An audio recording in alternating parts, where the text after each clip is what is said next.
नमस्कार दोस्तों, अगर आप सीटेट की तैयारी कर रहे हैं तो ये वीडियो आपके लिए बहुत ही महत्वपूर्ण है, क्योंकि इस वीडियो में हम लेकर आए हैं सीटेट के सेकेंड पेपर जो सोशल साइंस से रिलेटेड है। तो इस पेपर में सोशल साइंस से जो भी क्वेश्चन पूछे जाते हैं वो एनसीईआरटी की किताबों से पूछे जाते हैं।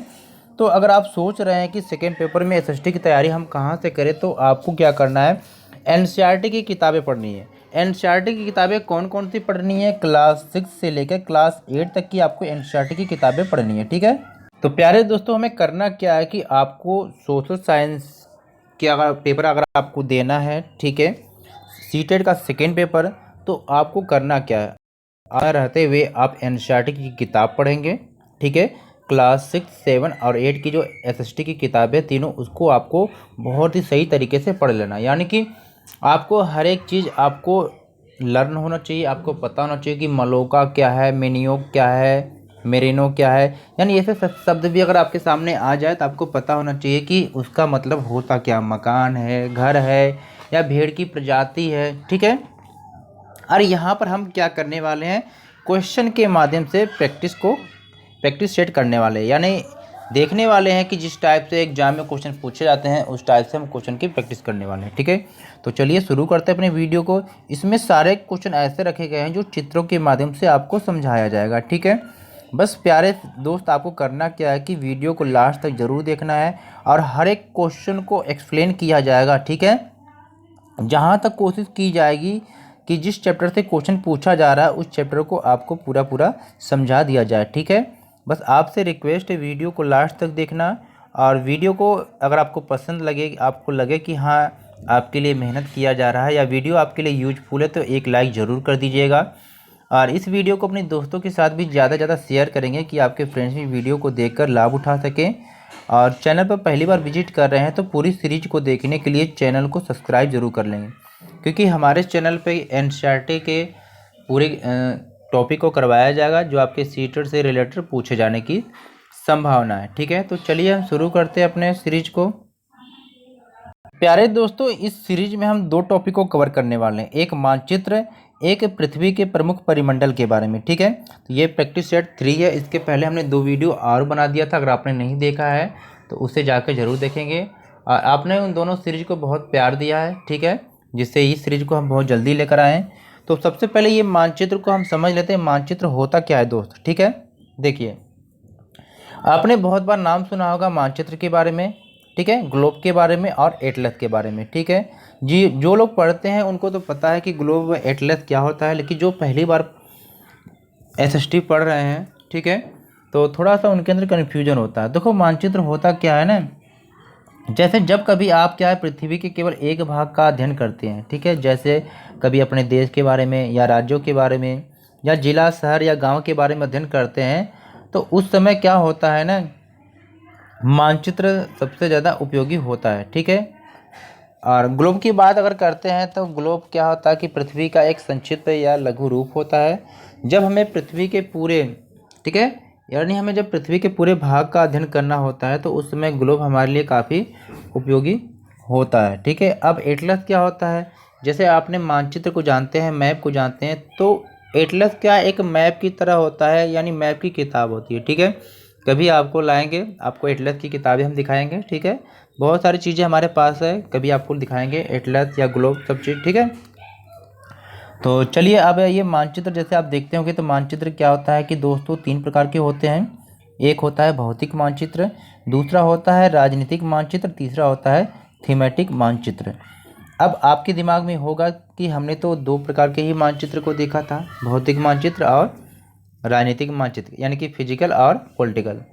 लेकिन प्यारे दोस्त, आपने तीसरे मानचित्र को भी देखा है, बस आप ये क्लियर नहीं कर पाए हैं कि वो कौन सा मानचित्र है, ठीक है। देखिए, भौतिक मानचित्र क्या होता है, जब पृथ्वी के प्राकृतिक की जो आकृतियाँ होती हैं, जैसे पर्वत हो गए, पठार हो गए, मैदान हो गया, नदियाँ हो गई, महासागर हो गए, जब इन सबको दिखाना होता है या दर्शाना होता है तो इनको हम भौतिक या उच्चावच मानचित्र भी कहते हैं, ठीक है।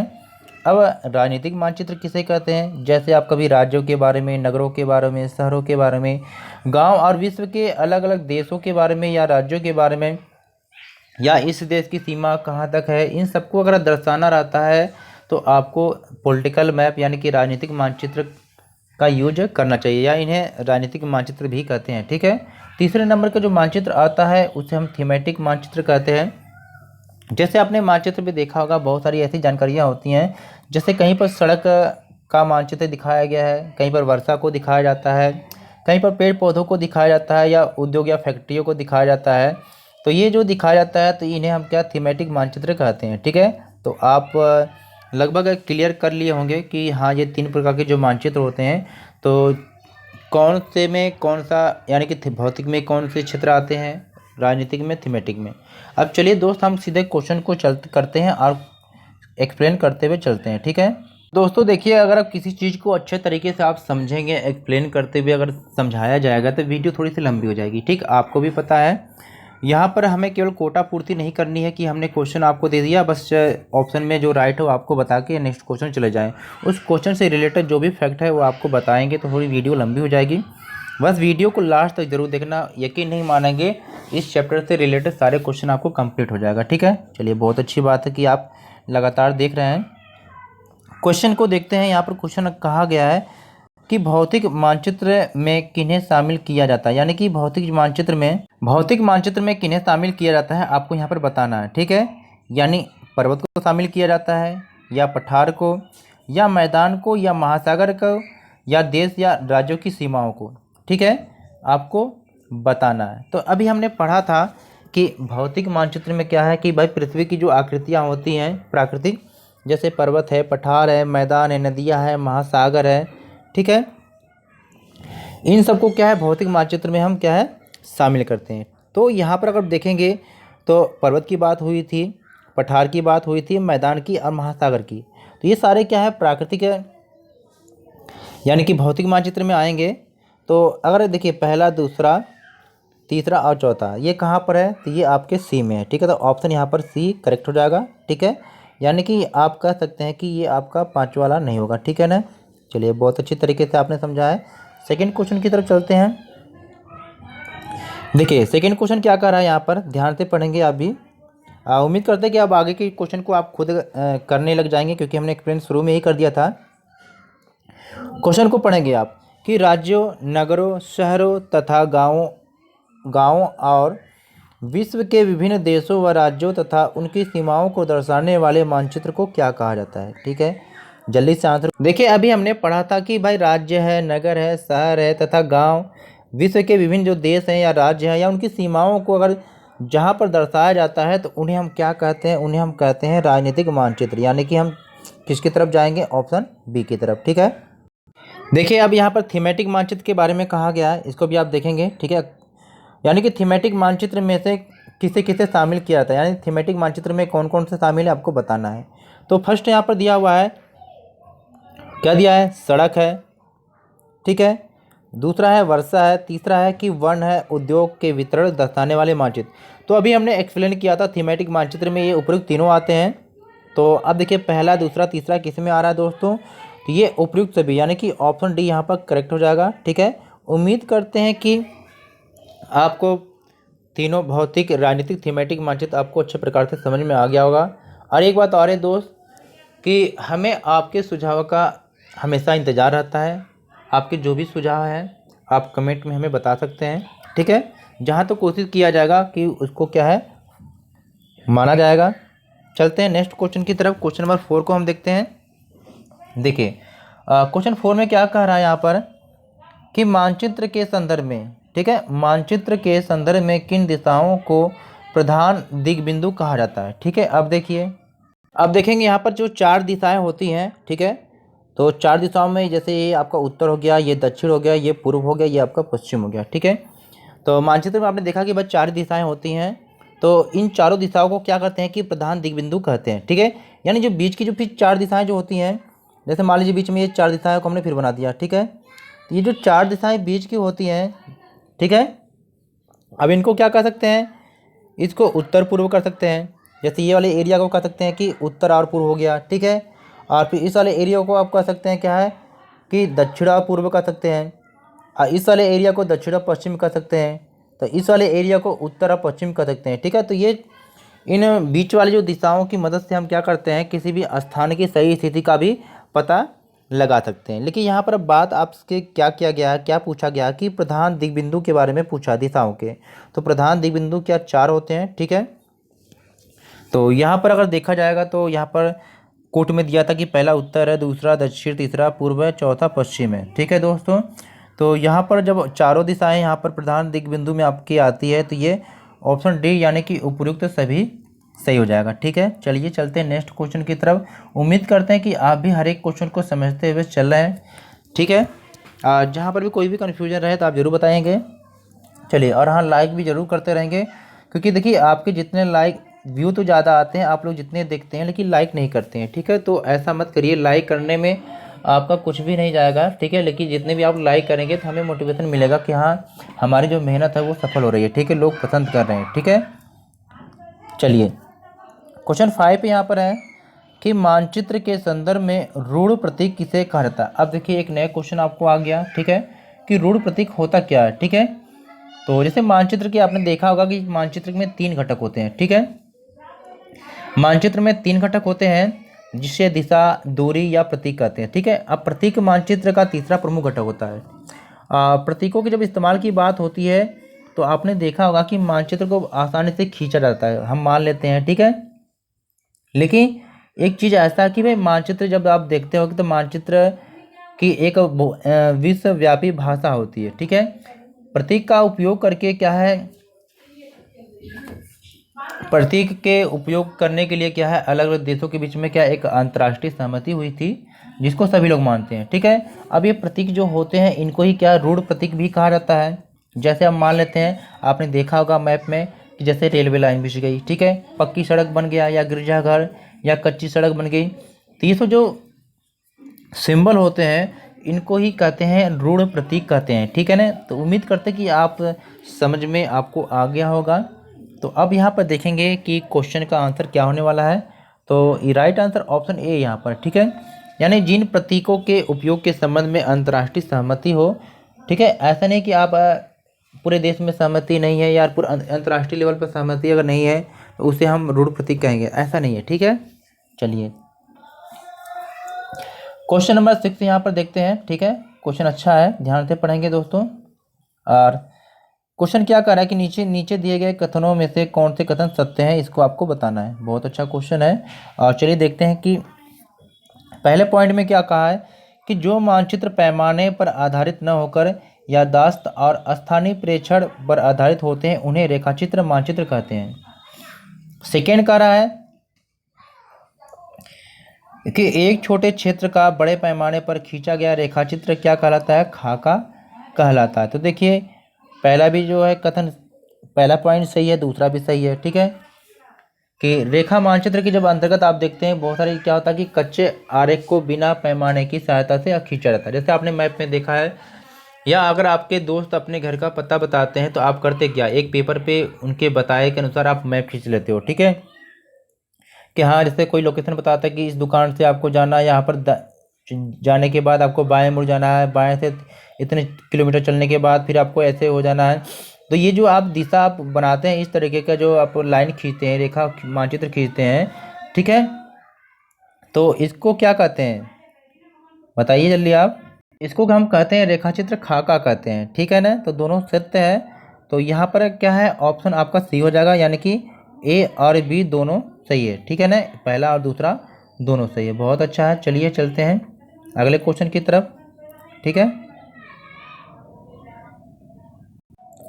अब देखिए यहाँ से हम क्या स्थल मंडल के बारे में पढ़ेंगे, यानी कि पृथ्वी के प्रमुख परिमंडल, जिसमें आप स्थल मंडल के बारे में जानेंगे, ठीक है, और जलमंडल के बारे में पढ़ेंगे और वायुमंडल के बारे में पढ़ेंगे। ऐसे रिलेटेड क्वेश्चन को भी हम करते चलेंगे, क्वेश्चन के माध्यम से हर एक चीज़ को समझते चलेंगे, ठीक है।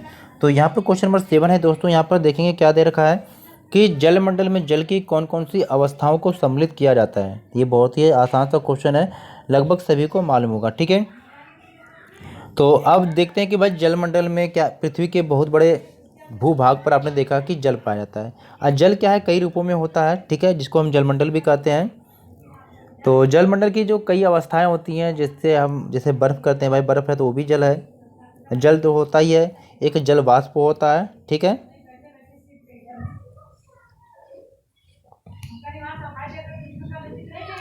तो अब यहाँ पर देखिए, तो ये आपका ऑप्शन डी यहाँ पर करेक्ट हो जाएगा, यानी उपयुक्त, ठीक है ना। चलिए बहुत अच्छा, आगे देखते हैं नेक्स्ट क्वेश्चन की तरफ। अब देखिए इस क्वेश्चन में आपसे पूछा है कि जैवमंडल के अंतर्गत कौन कौन से परिमंडल आते हैं। तो पहले समझ लेते हैं जैवमंडल होता क्या है। देखिए दोस्तों, जहाँ पर तीनों मंडल पाए जाते हैं, जैसे स्थल मंडल, जलमंडल, वायुमंडल, उसे जैवमंडल कहते हैं, ठीक है। आसान सी भाषा में समझ लीजिए, यानी पृथ्वी का वह सीमित क्षेत्र है जहाँ पर तीनों परिमंडल एक दूसरे के संपर्क में आते हैं, उसे हम क्या कहते हैं, जैवमंडल कहते हैं, ठीक है। और इसी परिमंडल में क्या सभी प्रकार के जीव भी पाए जाते हैं। जब तीनों मंडल आएंगे तो इसमें रहने वाले जीव जंतु भी यहाँ पर आएंगे, ठीक है।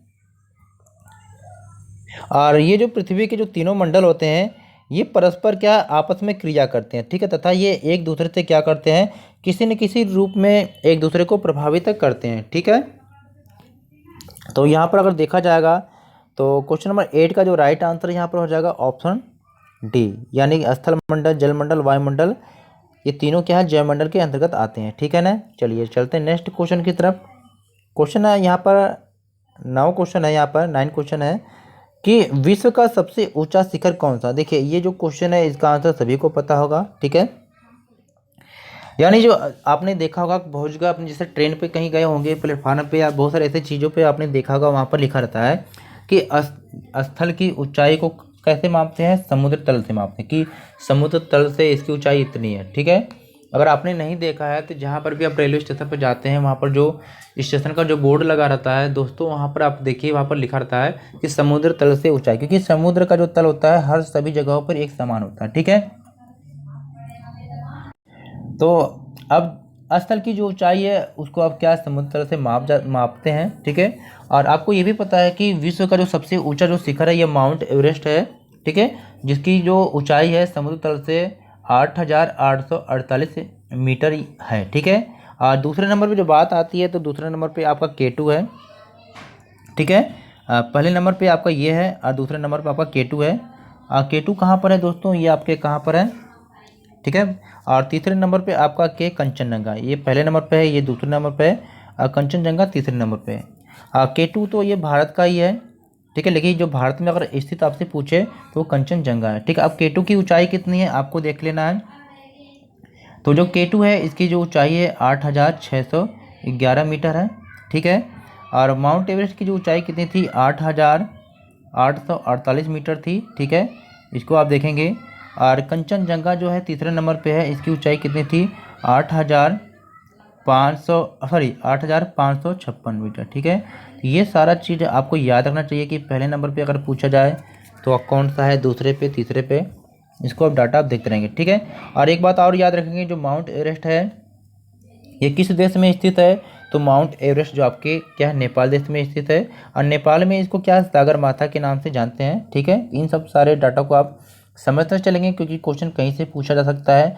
देखिए क्वेश्चन में होता क्या, हर एक चीज़ को आपको समझ के चलना है, क्वेश्चन कहीं से पूछे आपको बस सही करके आना है। अब देखिए ये क्या है, विश्व के सॉरी ये महाद्वीप है, इसको आप समझ लेंगे मैप में। ये आपके सबसे बड़े महाद्वीप के बारे में जब बात होती है तो एशिया हो गया, दूसरे पे अफ्रीका, तीसरा पे उत्तरी अमेरिका, ठीक है, चौथे पे आपके क्या दक्षिणी अमेरिका हो गया, पाँचवें पे अंटार्कटिका हो गया, ठीक है। तो इन सारी चीज़ों को आप अच्छे तरीके से जब पढ़ लेंगे तो आपको सब चीज़ पता हो जाएगा, ठीक है। और यहाँ पर देखिए महासागर के बारे में बात हो रही है, तो इस क्या करना है कि आपको मैप को बहुत ध्यान से देखना है। बहुत सारे क्वेश्चन आपको मैप से ही आ जाते हैं, ठीक है। वो देखा एशिया और यूरोप को अलग करने वाले जो पर्वत का नाम क्या है, यूराल है।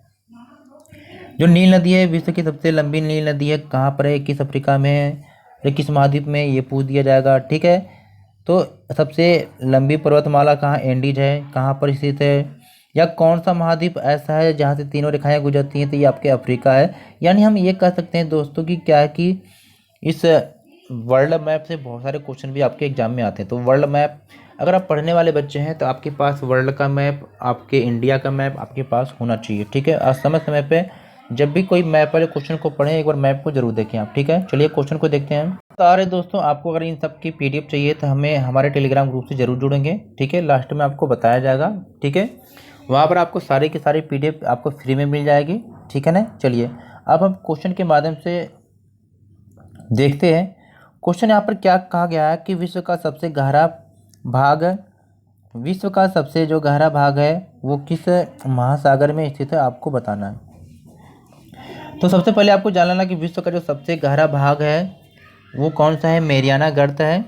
ठीक है, कौन सा है, विश्व का जो सबसे जो गहरा भाग है उसका नाम है मेरियाना गर्त। ठीक है, थोड़ा सा लिखने में प्रॉब्लम होती है बच्चों, इसलिए हम नहीं लिख पाते हैं, तो ये समस्या आपकी जल्दी हम सुलझाने वाले हैं। ठीक है, तो जो सबसे लंबा जो आपका यानी सबसे गहरा जो आपका जो भाग है मेरियाना गर्त है, जिसकी जो है गहराई कितनी है, ठीक है, 11,022 मीटर है। ठीक है, 11,022 मीटर है। और ये कहाँ पर स्थित है, ये आपके कहाँ पर, प्रशांत महासागर में स्थित है, तो इसको भी आप जानेंगे। ठीक है, यानी आप ये सोच नहीं सकते हैं कि विश्व की सबसे जो ऊंचा जो शिखर है माउंट एवरेस्ट है, उससे ज़्यादा यानी कि गहराई आपकी यहाँ पर क्या है, महासागरों में है। ठीक है, क्योंकि उसका हमने देखा था 8,848 मीटर था माउंट एवरेस्ट की ऊंचाई, लेकिन ये मेरियाना जो गर्त है इसकी जो गहराई देखिए 11,022 मीटर है। ठीक है ना, तो विश्व का सबसे जो गहरा महासागर है, यानी कि जो विश्व का सबसे गहरा जो भाग है किस महासागर में, तो अब आपको आंसर पता चल गया होगा, है ना, कि प्रशांत महासागर। चलिए बहुत अच्छा।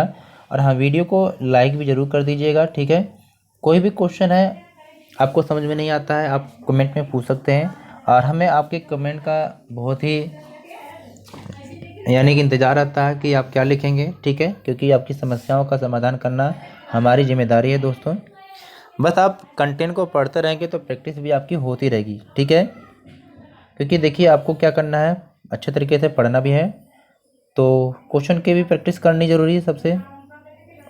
क्वेश्चन नंबर 21 यहाँ पर, सॉरी 11 क्वेश्चन यहाँ पर दे रखा है कि पृथ्वी के महाद्वीपों का आकार के अनुसार सही क्रम आपको कौन सा बताना है। देखिए, जब आप अपने एग्जाम की तैयारी पूरी डिटेल करते चलेंगे दोस्तों, तो आपको ये पता होगा कि सबसे बड़ा महाद्वीप कौन है, दूसरे नंबर पे कौन है, तीसरे नंबर पर कौन है, यानी सबको आपको पता होना चाहिए। ठीक है ना, तो हमने पढ़ा था वहाँ पर, अभी देखा था हमने, क्या देखा था दोस्तों, अभी हमने पढ़ा था कि जो महाद्वीप आपके हैं, क्योंकि आपने देखा होगा कि भाई पृथ्वी के जो भाग है ना, ठीक है, यानी पृथ्वी की जो सतह है इनको दो भागों में बांटा गया, एक महाद्वीप के रूप में, एक आपके महासागर के रूप में। ठीक है ना, और महाद्वीप की संख्या कितनी थी, 7 थी। सबसे बड़ा जो महाद्वीप आपका था एशिया महाद्वीप था। दूसरे नंबर हमने देखा था क्या है, दूसरे नंबर पे कौन सा था, अफ्रीका था। तीसरे नंबर पे कौन सा महाद्वीप था दोस्तों, उत्तरी अमेरिका। चौथे नंबर पे दक्षिणी अमेरिका, और पाँचवें नंबर पे जो अंटार्कटिका था, और छठे नंबर पे यूरोप था, और लास्ट में जो सबसे छोटा महाद्वीप है वो ऑस्ट्रेलिया है। ठीक है ना, तो अब देखेंगे इसमें से राइट आंसर क्या हो जाएगा। तो सबसे पहले बात हुई थी एशिया की, फिर अफ्रीका, उत्तरी अमेरिका, दक्षिणी अमेरिका, और फिर अंटार्कटिका, फिर यूरोप, ऑस्ट्रेलिया। तो अंटार्कटिका ऑस्ट्रेलिया नहीं दिया है, तो यहाँ पर ऑप्शन सी करेक्ट हो जाएगा। ठीक है, चलिए नेक्स्ट क्वेश्चन की तरफ चलते हैं दोस्तों। यहाँ पर अगले क्वेश्चन को देखते हैं। क्वेश्चन नंबर 12 यहाँ पर दिया हुआ है कि एशिया तथा यूरोप को अलग करने वाली स्थलीय संरचना में शामिल है, यानी आपको बताना है कि एशिया और यूरोप को कौन से अलग करने में शामिल है। पहला यहाँ पर दे रखा है यूराल पर्वत। ठीक है, सेकेंड कह रहा है यूराल नदी, थर्ड कह रहा है कि काकेशस पर्वत। आपको बताना है कि कौन सा यहाँ पर कथन सही है। ठीक है, अब देखिए यूरोप और एशिया जो क्या है कि दोनों एक ही भूभाग के रूप में दिखाई देते हैं। ठीक है, अभी चित्र में आप देख लीजिए, यहाँ पर सब दिया हुआ है कि एशिया और आपके,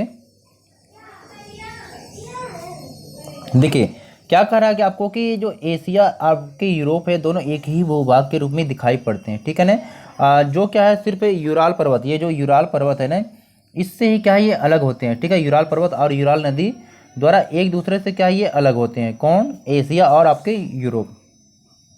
लेकिन अगर देखा जाए तो व्यवहारिक रूप से यूरोप और एशिया को दो क्या है अलग अलग महाद्वीप ही समझा जाता है। ठीक है, और आपने देखा होगा कि यूरोप और एशिया को जब दोनों संयुक्त रूप से जोड़ देते हैं, या दोनों को संयुक्त भाग को क्या कहते हैं, यूरेशिया कहते हैं। कभी कभी पेपर में पूछता है यूरेशिया का मतलब क्या होता है, यानी यूरोप और एशिया दोनों मिला हुआ। ठीक है, तो यहाँ पर हमने देखा था केवल यूराल पर्वत या यूराल नदी के द्वारा ही। ठीक है, तो यहाँ पर क्या हो जाएगा, ऑप्शन आपके सी सही हो जाएगा, यानी कि पहला और दूसरा ही केवल यहाँ पर शामिल है। ठीक है, बहुत अच्छा। चलिए चलते हैं अगले क्वेश्चन की तरफ। अगला क्वेश्चन यहाँ पर आप देख पा रहे होंगे, ठीक है। क्या कह रहा है कि वह कौन सा महाद्वीप है जिससे होकर कर्क रेखा, मकर रेखा तथा विषुवत यानी कि भूमध्य रेखा तीनों रेखाएं गुजरती हैं। तो अभी हमने शुरू में ही पढ़ लिया था कि वह आपका कौन सा है, तो वो आपके अफ्रीका महाद्वीप है, ठीक है। और अफ्रीका महाद्वीप क्या है, एशिया के बाद दूसरे नंबर पे सबसे बड़ा महाद्वीप है और यही एक ऐसा महाद्वीप है जिससे कर्क रेखा, मकर रेखा और विषुवत रेखा यानी कि भूमध्य रेखा तीनों रेखाएं गुजरती है। और भूमध्य रेखा क्या है, 0 डिग्री पर ही है, यानी 0 डिग्री अक्षांश है, ठीक है, जो इस महाद्वीप के बीचों बीच से गुजरती है, ठीक है। चलिए चलते हैं नेक्स्ट क्वेश्चन की तरफ। क्वेश्चन नंबर आपका यहाँ पर 14 है।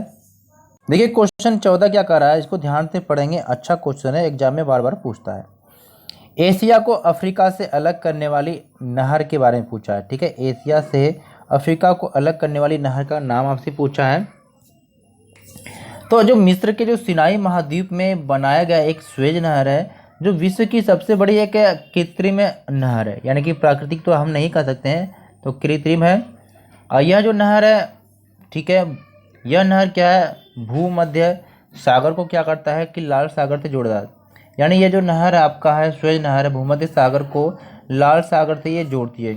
तथा जो एशिया महाद्वीप को क्या करता है, अफ्रीका महाद्वीप से अलग करती है। मैप में आप देखेंगे वर्ल्ड के, ठीक है। यानी 1869 में क्या था कि इस नहर को जहाज़ों के आवागमन के लिए क्या खोल दिया गया था, क्योंकि इस नहर को बंद कर दिया गया था। लेकिन 1869 ईस्वी में क्या इस नहर को जहाज़ों के आवागमन के लिए खोल दिया गया है, जिसके कारण क्या है कि यूरोप और एशिया की जो बीच की जो दूरी थी ये कम हो गई। नहीं तो पहले आपने देखा कि बहुत सारे लोग घूम के जाते थे, तो इस दूरी को कम कर दिया गया है, ठीक है ना। तो यहाँ पर क्या है, ऑप्शन बी यहाँ पर करेक्ट हो जाएगा, यानी कि स्वेज नहर की बात हो रही है, ठीक है। दोस्तों यहाँ पर समझेंगे क्वेश्चन नंबर 15 के माध्यम से कि क्वेश्चन 15 में क्या कहा है। पूछा है कि उत्तरी अमेरिका तथा दक्षिणी अमेरिका महाद्वीप किस देश में मिलते हैं, ठीक है। यानी हम कह सकते हैं कि उत्तरी अमेरिका और दक्षिणी जो अमेरिका है, ठीक है, ये दोनों किस देश में मिलते हैं, ठीक है।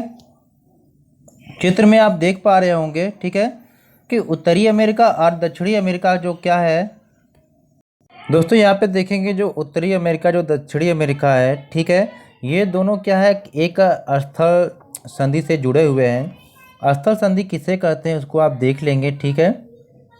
यानी यहाँ पर दिया है, इसे आप देखेंगे कि स्थल का एक संकरा सा भाग होता है जो दो बड़े स्थलीय भागों को एक दूसरे से जोड़ता है, ठीक है। कभी कभी एग्जाम में आपसे पूछ दिया जाता है कि उत्तरी अमेरिका दक्षिणी अमेरिका से किस स्थल संधि से अलग है, तो इसका नाम है पनामा स्थल संधि। तो ये आप जानेंगे।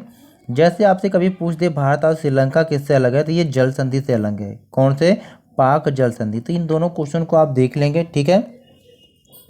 यानी क्वेश्चन में जो 15 है, इसका जो आंसर यहाँ पर हो जाएगा ऑप्शन ए पनामा, ठीक है। क्योंकि आपने देखा कि उत्तरी अमेरिका तथा दक्षिणी अमेरिका महाद्वीप पनामा देश की पूर्वी सीमा से एक संकरे स्थल से क्या जुड़ा हुआ है, और जिसको अक्सर कहते हैं कि पनामा स्थल जल संधि, पनामा स्थल संधि कहते हैं। और यह क्या स्थल अटलांटिक महासागर को प्रशांत महासागर से भी क्या है, अलग करता है, ठीक है। तो ये जो स्थल संधि है दो महासागरों को भी अलग करता है, अटलांटिक महासागर और प्रशांत महासागर को। चलते हैं नेक्स्ट क्वेश्चन की तरफ। क्वेश्चन नंबर यहाँ पर है, ठीक है, क्वेश्चन नंबर 16 यहाँ पर दिया हुआ है। क्या कह रहा है कि दक्षिणी अमेरिका महाद्वीप के संदर्भ में नीचे दिए गए कथनों पर आपको क्या करना है, विचार करना है। पहला पॉइंट यहाँ पर कह रहा है कि इस महाद्वीप के पूर्व में प्रशांत महासागर तथा पश्चिम में क्या है, अटलांटिक महासागर है, ठीक है। तो ये बिल्कुल गलत है, ऐसा कुछ भी नहीं है। सेकेंड कह रहा है कि विश्व की सबसे लंबी पर्वत श्रृंखला एंडीज इसके उत्तर से लेकर दक्षिण की ओर फैली है, तो ये क्या है, सत्य है। तीसरा कह रहा है इस महाद्वीप में विश्व की सबसे बड़ी यानी कि चौड़ी में अमेजन नदी बहती है, तो ये भी सत्य है। यानी देखेंगे तो कथन जो एक है वो गलत है। और इस महाद्वीप के जो पूर्व में अटलांटिक महासागर है तथा पश्चिम में प्रशांत महासागर है, ठीक है। और दक्षिण अमेरिका महाद्वीप का जो अधिकांश भाग है, ज़्यादातर जो भाग है वो दक्षिणी गोलार्ध में स्थित है, ठीक है। यानी कि ऑप्शन बी यहाँ पर राइट हो जाएगा, दूसरा और तीसरा यहाँ पर सही होगा। ठीक है, क्वेश्चन नंबर 17 को आप देखते हैं। यहाँ पर 17 क्वेश्चन क्या कर रहा है कि किस महाद्वीप को द्वीपीय महाद्वीप कहते हैं। ठीक है, तो इसे कहते हैं ऑस्ट्रेलिया को। किसे? ऑस्ट्रेलिया महाद्वीप को द्वीपीय महाद्वीप कहा जाता है। यह क्या है? चारों तरफ से महासागर तथा समुद्रों से घिरा हुआ है। द्वीप की परिभाषा आपने जाना होगा। ठीक है, ठीक है, कि जमीन का वह भाग जिसके क्या है चारों तरफ से अगर जल होता है उसे हम द्वीप कहते हैं। ठीक है, तो आगे देखते हैं। यानी ऑस्ट्रेलिया महाद्वीप को द्वीपीय महाद्वीप कहते हैं। यह क्या चारों तरफ से महासागर और सागरों से या समुद्रों से घिरा हुआ है। और ऑस्ट्रेलिया क्या है? विश्व का सबसे छोटा महाद्वीप है और एशिया विश्व का सबसे बड़ा महाद्वीप है। ठीक है, जो कि पूरी तरह से जो ये ऑस्ट्रेलिया महाद्वीप क्या है दक्षिणी गोलार्ध में स्थित है। तो क्वेश्चन नंबर 17 का राइट आंसर यहाँ पर ऑप्शन डी यहाँ पर सही हो जाएगा। ठीक है ना, चलिए चलते हैं नेक्स्ट क्वेश्चन की तरफ। क्वेश्चन नंबर 18 यहाँ पर क्या कह रहा है? ठीक है, ध्यान से पढ़ेंगे। अच्छा क्वेश्चन यहाँ पर है कि अंटार्कटिका महाद्वीप के संदर्भ में, ठीक है, अंटार्कटिका महाद्वीप के संदर्भ में नीचे दिए गए कथनों में से कौन से कथन सत्य है आपको बताना है। ठीक है, चलिए पहला कथन यहाँ पर देख रहे हैं कि इसका क्षेत्रफल यूरोप और ऑस्ट्रेलिया के सम्मिलित क्षेत्रफल से अधिक है। तो ये बिल्कुल सत्य है। ठीक है, तो सबसे पहले अंटार्कटिका के बारे में देख लेते हैं। सेकेंड क्या करा कि दक्षिणी ध्रुव इस महाद्वीप के पूर्वी किनारे पर स्थित है। तो ये गलत है। ठीक है, तीसरा है यहाँ किसी भी प्रकार का अस्थायी मानव निवास नहीं है। ये भी बिल्कुल सत्य है, क्योंकि अंटार्कटिका महाद्वीप क्या है ये बर्फ से जमा हुआ है और यहाँ पर कोई भी देश स्थित नहीं है। यहाँ पर मानव नहीं रहते हैं। यहाँ पर अलग अलग देशों के रिसर्च सेंटर है यहाँ पर। ठीक है, शोध केंद्र है।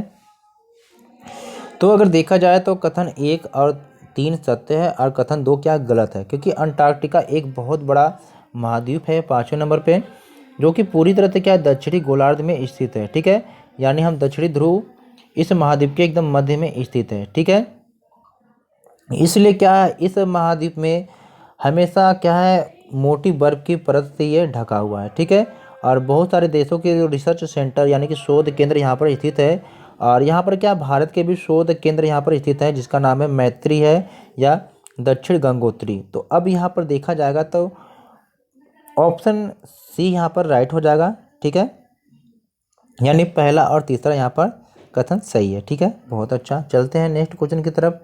वीडियो को लाइक शेयर जरूर कर दीजिएगा। चलिए चलते हैं नेक्स्ट क्वेश्चन को देखते हैं। क्वेश्चन क्या करा कि आकार के आधार पर महासागरों का सही क्रम आपको बताना। तो सबसे पहले देख लेते हैं कि जैसे कि आप जानते हैं कि जो विशाल एक जलाशय होते हैं जो महाद्वीपों के द्वारा एक दूसरे से क्या अलग होते हैं, इनको हम महासागर का नाम दे देते हैं। ठीक है, अब आकार की दृष्टि से अगर देखा जाए तो उनका क्रम क्या है सबसे बड़े से छोटा। तो सबसे बड़ा आपका प्रशांत महासागर आता है। ठीक है, दूसरे नंबर पे आपका क्या आता है अटलांटिक महासागर, फिर हिंद महासागर, दक्षिणी महासागर तथा लास्ट में आर्कटिक महासागर आता है। तो आर्कटिक के चारों ओर क्या है प्रशांत, अटलांटिक और हिंद महासागर के विस्तार को क्या है दक्षिणी महासागर का नाम दे देते हैं या कहते हैं। तो यहाँ पर जो ऑप्शन डी है यहाँ पर राइट हो जाएगा। ठीक है, यानी कि सबसे बड़ा प्रशांत महासागर है, फिर अटलांटिक महासागर है, फिर हिंद महासागर है, फिर आपका दक्षिण महासागर है और 5वें नंबर पे आर्कटिक महासागर हो जाएगा। ठीक है, चलिए चलते हैं नेक्स्ट क्वेश्चन की तरफ।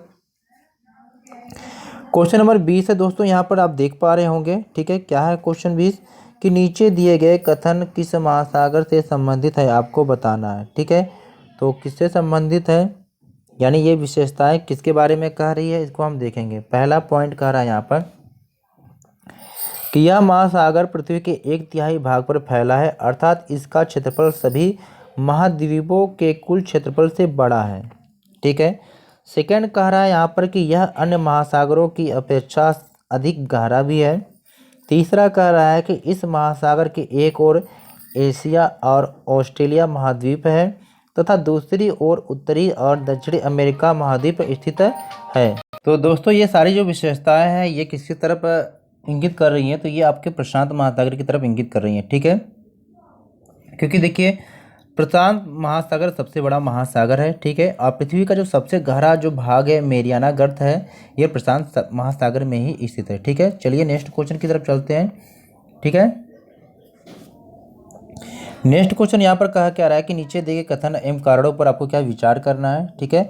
कथन क्या कह रहा है कि अटलांटिक महासागर की तट रेखा पोताश्रय एवं पत्तनों के निर्माण के लिए आदर्श स्थिति रखता है, ठीक है। तो ये कथन क्या है, बिल्कुल सत्य है। कारण क्या कह रहा है कि अटलांटिक महासागर की तटरेखा सीधे एवं चौड़े हैं, तो ये क्या कारण गलत है। तो अब यहाँ पर क्या है, तो इस हिसाब से ऑप्शन सी सही हो जाएगा, कथन सही है एवं कारण गलत है। क्यों, देखते हैं।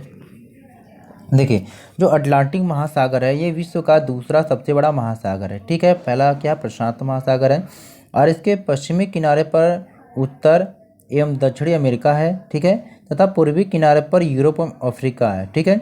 और अटलांटिक महासागर की जो तटरेखा है ये बहुत क्या है, अधिक तंदुरित है। तंदुरित का मतलब होता है कि कटी फटी, ठीक है। और यह क्या नियमित है, यानी अनियमित है। एवं तंदुरित तटरेखा जो होती है वो प्राकृतिक पोताश्रय यानी कि पत्तनों के लिए आदर्श स्थिति होती है, ठीक है। चलिए चलते हैं नेक्स्ट क्वेश्चन की तरफ। क्वेश्चन नंबर यहाँ पर 22 है। 22 क्या कह रहा है कि व्यापार की दृष्टि से, क्या कह रहा है दोस्तों, कि व्यापार की दृष्टि से विश्व का सबसे व्यस्त महासागर कौन सा है, ठीक है। तो यहाँ पर हमने देखा भी पढ़ा था कि व्यापार की दृष्टि से विश्व का सबसे व्यस्त महासागर कौन सा है, अटलांटिक महासागर, यानी कि ऑप्शन डी यहाँ पर राइट हो जाएगा, ठीक है। चलिए नेक्स्ट क्वेश्चन की तरफ चलते हैं। Question number 23। अब यहाँ पर ध्यान देंगे, ठीक है।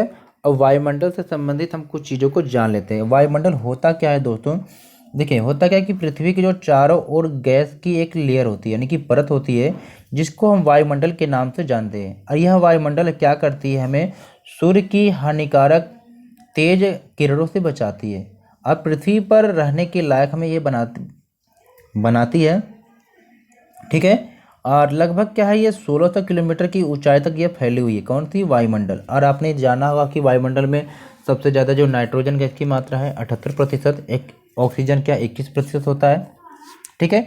और वायुमंडल की परत कितने हैं, वायुमंडल की 5 परतें हैं। आपने देख रहे होंगे कि पहला है क्षोभ मंडल है, दूसरा समताप मंडल, तीसरा मध्य मंडल, चौथा आयन मंडल और पांचवा बहिर्मंडल है, ठीक है। तो बहुत सारे क्वेश्चन आपसे अक्सर पूछा जाता है कि क्षोभ मंडल में क्या, यानी कि जितनी भी बादल की घटनाएं घटती हैं, यानी कि मौसम संबंधी जो घटनाएं घटती है, वर्षा है, बादल है, बिजली चमकनी या बिजली चमकती आंधी तूफान, ये सारी जो घटनाएं होती है ये क्षोभ मंडल में होती हैं। और लगभग इसकी जो दूरी है यानी ऊंचाई है कितने, 8 से 13 या कहीं कहीं 15 किलोमीटर तक होती है। समताप मंडल क्या होता है, समताप यानी कि जहाँ का तापमान समान होता है, ठीक है। यानी कि यहाँ पर अक्सर यही पूछा जाता है कि हवाई जहाज उड़ाने की जो आदर्श दशा है ये कहाँ पर है, समताप मंडल में, ठीक है। यह 50 किलोमीटर तक फैला हुआ है, ठीक है। मध्य मंडल की बात होती है तो मध्य मंडल में यहाँ पर क्या होता है कि यानी कि जब भी कोई उल्का पिंड जब गिरता है यहाँ पर, ठीक है, तो यहाँ पर आने पर क्या है, जल जाती है, ठीक है। यानी पृथ्वी पर जब भी कोई उल्का पिंड गिरती है तो इस यहाँ पर आने के बाद इस एरिया में क्या वो जल जाती है, ठीक है। फिर आयन मंडल की बात होती है, तो जैसे आपने आयन मंडल की बात देखा तो चित्र में आपको दिखाया जा रहा है, ठीक है। बहुत सारे सैटेलाइट है, तो यहाँ पर क्या है, संचार बहुत सारे माध्यम है, सैटेलाइट है, जैसे मोबाइल है, इंटरनेट है, रेडियो, तो इन सब की क्या है, इसी तरह से क्या है लोग यहाँ पर इस्तेमाल करते हैं, यहाँ पर आपको क्या है लगाया जाता है, ठीक है। वायुमंडल क्या है कि सबसे ऊपरी परत होती है और ये अंतिम परत भी होती है। यहाँ पर बहुत सारी हल्की जो गैसें होती हैं यहाँ पर तैरती रहती हैं, जैसे हीलियम हो गया, हाइड्रोजन हो गया, ठीक है। तो ये सब सारी चीज़ें आपके वायुमंडल से संबंधित थी। तो क्वेश्चन को देखते हैं कि वायुमंडल में मध्य मंडल किन दो मंडलों के बीच में पाया जाता है। तो ये आपका मध्य मंडल है, तो किन दो मंडलों के बीच में पाया जाता है। तो क्वेश्चन में देखिए सब चित्र में आयन मंडल और समताप मंडल, ठीक है। यानी ऑप्शन बी यहाँ पर राइट हो जाएगा, ठीक है, बहुत अच्छा। चलिए देखिए चित्र के माध्यम से बहुत सारे क्वेश्चन आपके तैयार हो जाते हैं दोस्तों। चलिए चलते हैं नेक्स्ट क्वेश्चन की तरफ।